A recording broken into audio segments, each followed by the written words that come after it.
so we'll just jump straight in if that's okay. Have we got any apologies for absence? We have had apologies from Mike Green and from Rose from Darlington.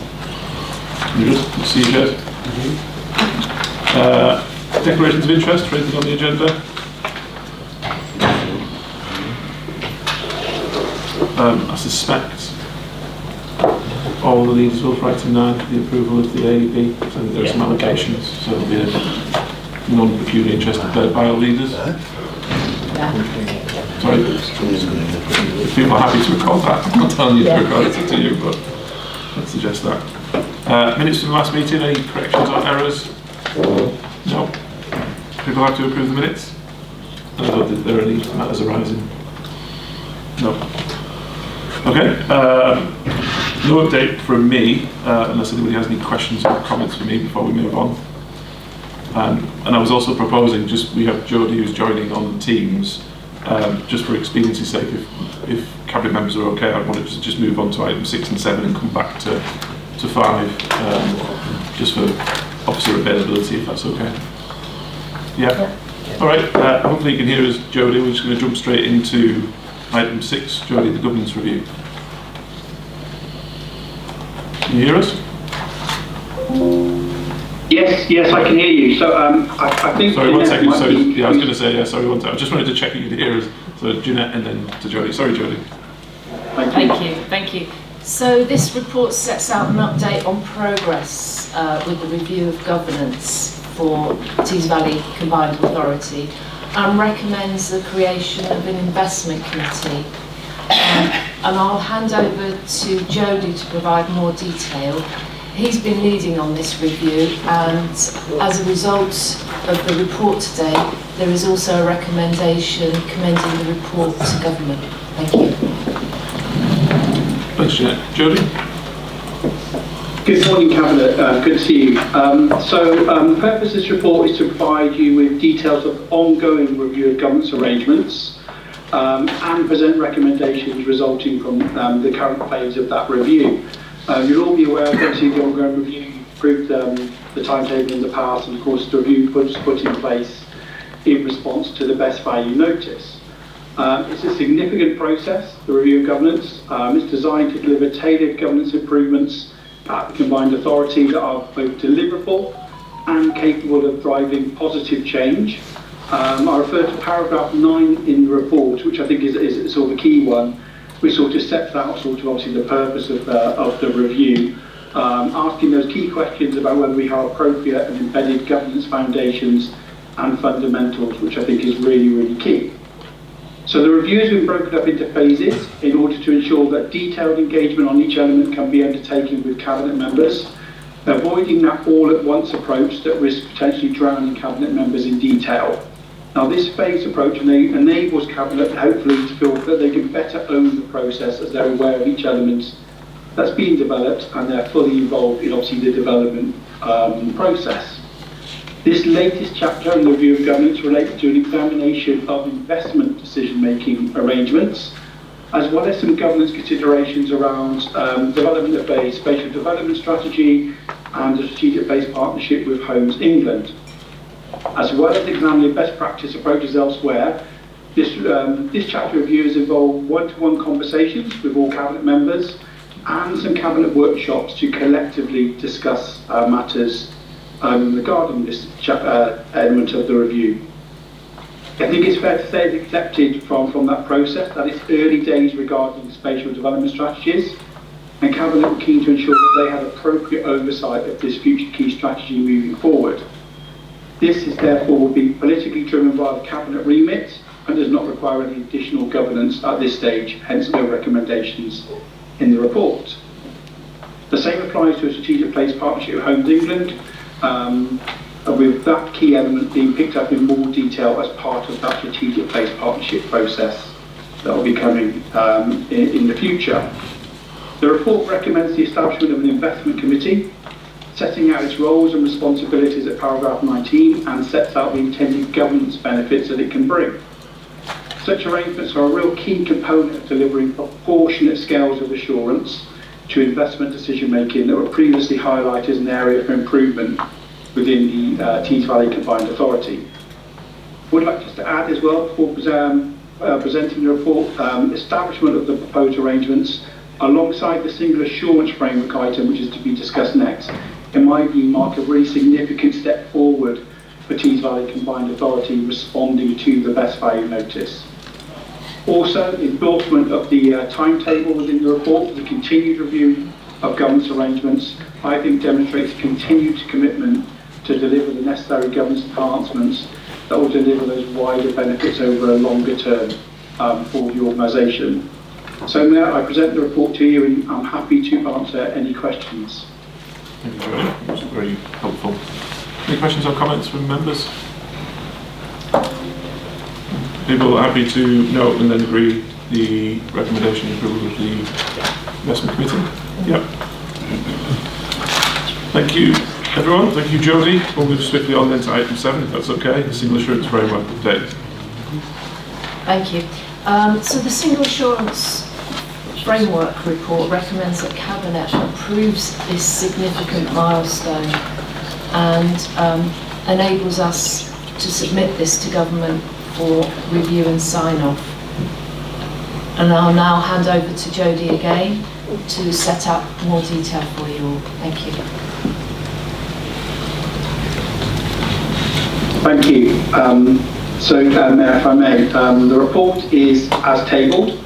It recommends that Cabinet approve for submission to government the single assurance framework attached at Appendix A. You will all recall, of course, the purpose of the single assurance framework, often referred to as the SAF, which is there, of course, to set out how the combined authority will use public money responsibly, openly and transparently and achieve best value for money.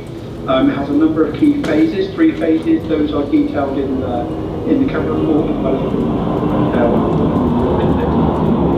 now, in my view, development delivery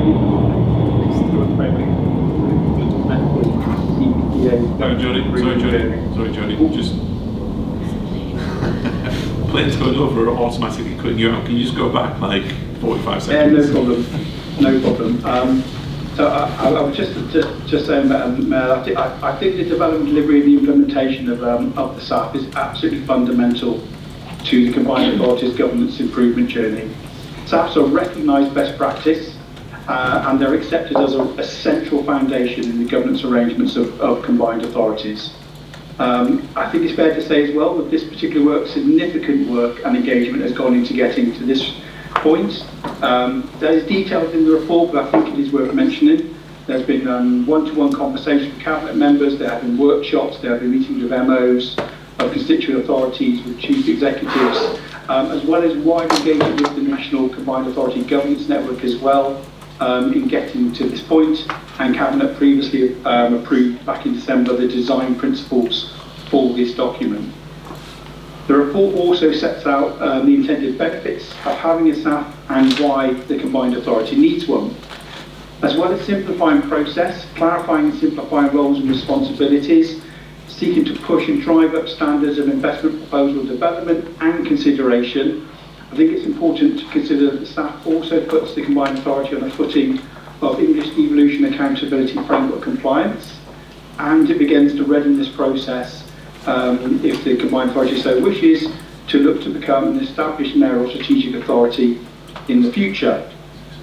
Now, with this particular report, there's a process to be followed. So firstly, Cabinet needs to approve submission of the single assurance framework to go to government, who will review it. It needs to be reviewed by Department for Transport, Department for Work and Pensions and MHCLG. Hopefully a decision will then come back to approving that document. I think that decision and that clearance can be signed as a sign of real confidence in the arrangements the combined authority is starting to put in place. Once cleared by government, Cabinet will then be asked to adopt single assurance framework, and they will also be presented with an implementation plan, which is really, really key. This is intended to come to a future meeting following completion, obviously, of that government clearance process. So I present the report to Cabinet, and again, happy to take any questions. Thank you, Jody. Any questions? We'll have to approve item 7. Yeah. Excellent. Thank you, Jody. Short and sweet. Thank you, everyone. Have a good meeting. Much appreciated. Thanks, Jody. Great, very good. We'll circle back then to governance appointments, item 5. I think this is your paper, Jeanette, but I think Tom would... No, I'd like to declare an interest. I need to leave the meeting at this point as the paper refers to my contract. I think Joe Moore will also be leaving at this point, and we'll hand over to the Chief Executive. It might be easier, Joe online will just stick you on mute until you can get what's going on. I think that's acceptable, isn't it? So that'll be fine. Oh, she's gone. I'll drop you off. When she's had to rejoin. Okay, Tom, this is over to you. Yeah, so in terms of the first 2 recommendations, so I think Cabinet's already aware, obviously we ran a very rigorous process seeking permanent appointments for the monitoring officer and finance director roles with an extensive panel process set up. Unfortunately, we didn't find the right candidates, so we've taken a decision not to appoint. So recommendation B is that we extend the interim arrangements for both Joe and Jeanette through to the end of September this year. I'm continuing to work really hard with our head of HR and Tile Hill to continue to explore the market. Obviously we need to try and find permanent appointments as soon as we can, but I think obviously having the confidence that we've got Joe and Jeanette here through to September, whilst it's not an awful lot of time, it does give us time to continue that search, and it's clearly imperative that we get those permanent appointments right. So just to reassure Cabinet, I'm working really hard to continue to try and find the right candidates to try and bring forward to the process, but we're seeking approval of Joe Moore as Interim Director of Finance and Jeanette McGarry as Interim Monitoring Officer through to September. Thanks, Tom. Any questions?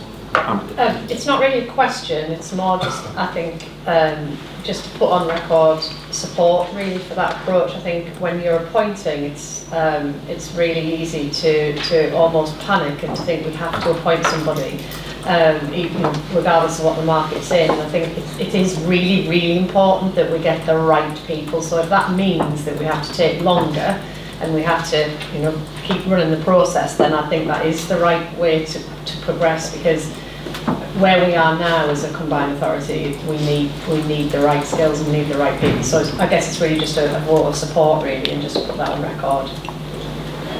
I think just to add to that as well, Pam, I think that is reinforced as the right decision on the basis that we've got Jeanette and Joe to be able to extend their appointments. I mean, had that not worked and had Tom not been able to have those conversations with them, we'd be in a more difficult spot now. So the fact that they're being extended, I think, is pretty crucial to allow us to continue that search. But thank you for that, Pam. Any other, Alec? Without getting too personal, I just noticed Jo's on Teams today, and this is the second time she's maybe extended how long she was going to stay. Does her personal circumstances allow her to be hands-on as well as she has been until September? Yeah, I mean, Jo's absolutely committed, Alec, to supporting us through to September. Obviously, she does live down in London, so it is challenging in terms of her commute. But she does come into the office, and she, is absolutely committed to supporting us through this process. I think, she's been with us now for coming up to 12 months, and the fact that she's agreed to stay for another 6, I think, is a recognition of that. And Jo and myself have an excellent working relationship, and she's a huge asset to the organisation. But we still need to work out what the permanent solution is beyond September 26. Right. Just on that point, Tom, about permanent solution, are we going to do anything different for the re-advertising of the new posts? Is anything going to change in terms of remuneration or job role? What are we going to do differently to attract and retain the right people? So I think the salaries are still right. So we've spoken long and hard with Tile Hill and with others about making sure we're competitive in the market. I think there's no getting away from the fact that we've got a best value notice does make it more difficult. I think the market for statutory officers is difficult anyway, and having a best value notice does put some people off. Rather than running another sort of external campaign, Brian, what I'm doing is we are utilising lots of different networks to try and approach people more informally. And I think what's really important is if we can approach people and then I spend time with them to actually talk about where the organisation is and where we're improving, that's the best route. Because I think trying to recruit people cold is much more difficult. So as I say, we're doing an awful lot of work to try and reach out to all of our networks, working with a couple of recruiters And you know, there are other opportunities out there, but obviously as we progress those, we'll bring them back to Cabinet and make sure, you know, you're cited. And if we do find candidates that are appropriate, they'll obviously go into the process with the panels. Thank you. Chris? Obviously for anyone that is currently employed, there's normally like a 3-month window where they're going to have to be released. So is it appropriate, or will it be happening that we'll get an update, you know, around like the halfway point? Because at that point, if we're not already looking at a point or gone out and found that person, we're essentially at risk of losing Joe before another person is then actually able to start, and Jeanette, sorry. So I'm just wondering, at what point do we get like the update on where we're at? I'll keep Cabinet updated, Chris, regularly. I mean, there's a few live opportunities I'm pursuing right now, so obviously we can make sure it's a formal report, but I'll keep Cabinet informed, you know, very regularly as we progress this. As I say, I'm doing everything within my gift, working with, as I say, a number of recruiters, with Tile Hill, with Joe and Jeanette through their networks to try and attract the right people, but you know, it is a challenge, but you know, we're giving it everything we can.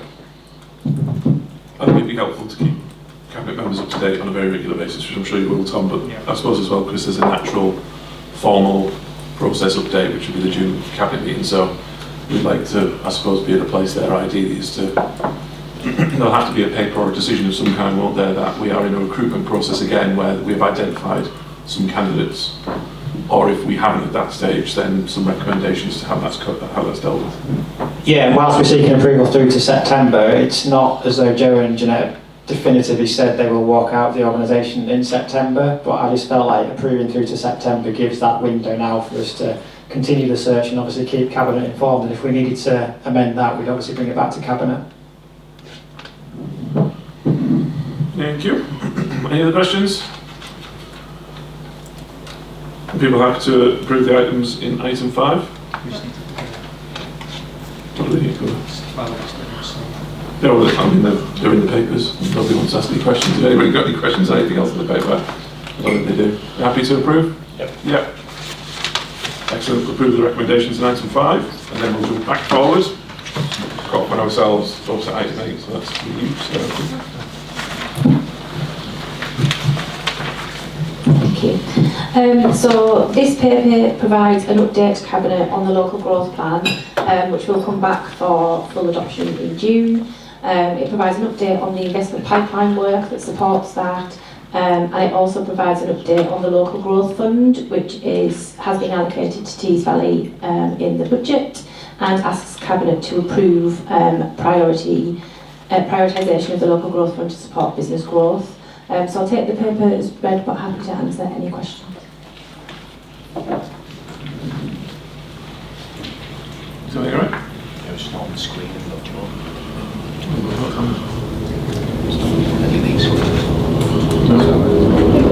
Joy is there. Just so people know, Joy is there.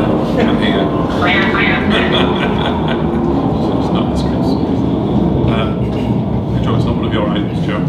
Has anybody got comments or questions on item 8, Sarah? People happy to agree? Do we have an idea when we'll find out from MHCLG, like their view? Is there like a set timeline? On the local growth fund plan? Yeah, so we've already been engaging with them because they want the plan in May, which is one of the reasons that we've asked for Cabinet to delegate the submission of that. It's absolutely aligned with their outcomes framework, and actually they've expressed that it's positive that we're really trying to focus the investment where we're going to get an impact, so they're supportive of the proposal. Or will we receive an answer in a month, 2 months? Yes, we should know before June Cabinet, and we can keep everybody up to date, yeah. I mean, the money is secured, it's just those final approvals. Good question, Chris, thank you. Okay, people have to read the paper? And the recommendations, excellent. Back to you, item 9, Sarah. Thank you. So this covers a number of things around our skills programme. Sorry, just bear with me. So at the Cabinet meeting in December, Cabinet approved a new approach to commissioning our added skills funding, and this paper asks for approval for the grant allocations to our Tees Valley anchor institutions, which is set out in the appendix. It also requests approval to allocate our post-16 capital and CTEC capital, and it also provides an update on the local skills improvement plan. In terms of the local skills improvement plan, that does require formal cabinet endorsement, and that will come formally to your next meeting. We've been working really closely with the Chamber on that. Over 1,600 businesses have been engaged to date, and actually it's really interesting. There's some very tangible things coming out of that we can all work collectively on in the Tees Valley. So happy to take any questions. Lisa.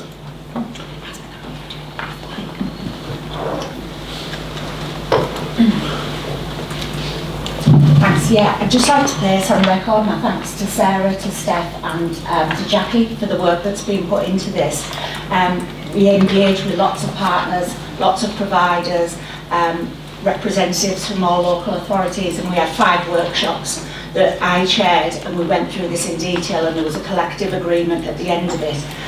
So just to put that, I think it should go down as best practice of the way that was implemented and how we engaged, so that we didn't have a lot of indifference at the end of it. So just like to thank for that. Thank you. Chris?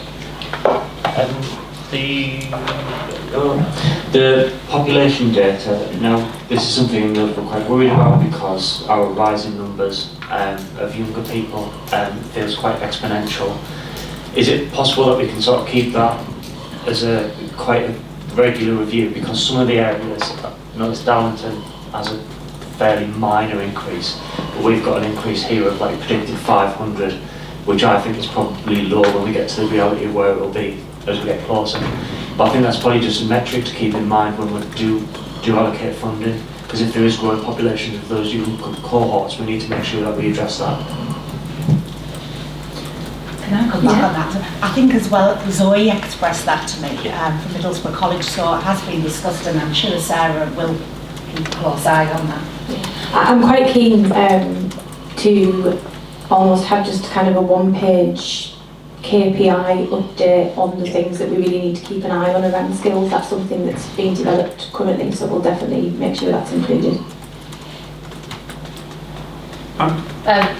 Thanks, Chair. I suppose really just to endorse the approach that that was undertaken in the comments that you made, Lisa. I think the thing that made this easier for us is the fact that all of the partners and all the delivery partners actually got together and made sensible decisions and had the discussions for us, and then said this would work for us as a sector.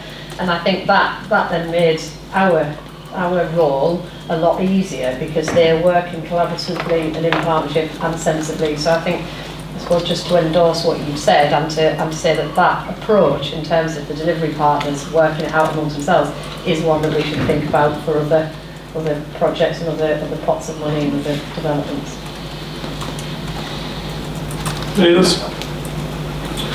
Just before, it's also worth putting on record all the work that you've done, Lisa, with the team as well, so thank you for all the effort you put into that, and all the work that you've done across the area. Actually, You can tell. So I appreciate that. And I know the team did as well, so thank you, Lisa, for all the work that you do. People happy to approve the recommendations in item 9? Yep. Excellent. Thank you very much. And then back to you again, Sarah, for the Trailblazer. Oh, I almost forgot about the Trailblazer. How did I forget about this?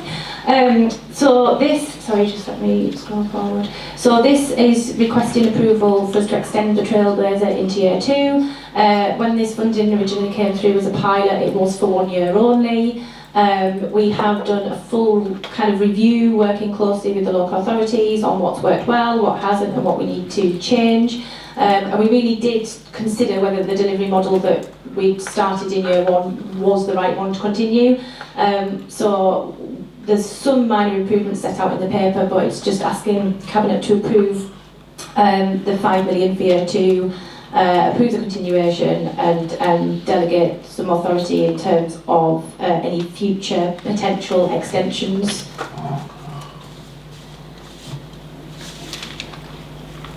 Questions? Approved. Approved, yeah, happy to do that. Thank you. Thank you, Sarah. And now we've got the delegate decisions, Jeanette.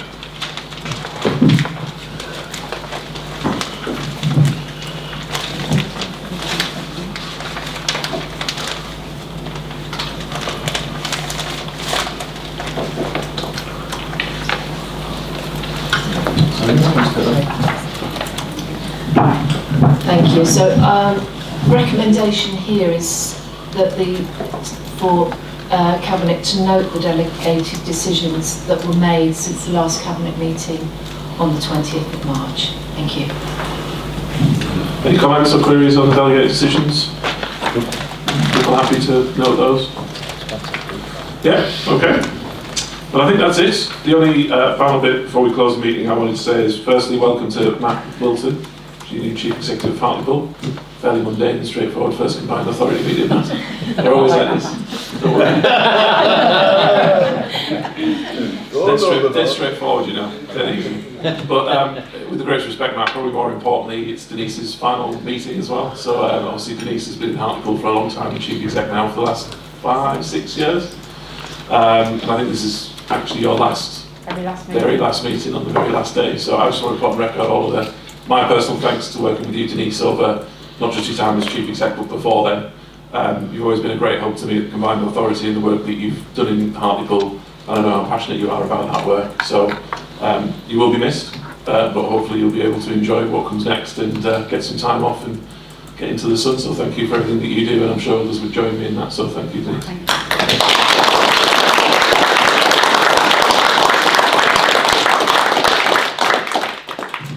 Excellent. Well, thank you, everybody. That's the end of the meeting, and enjoy the rest of your day and enjoy your weekend. Thank you.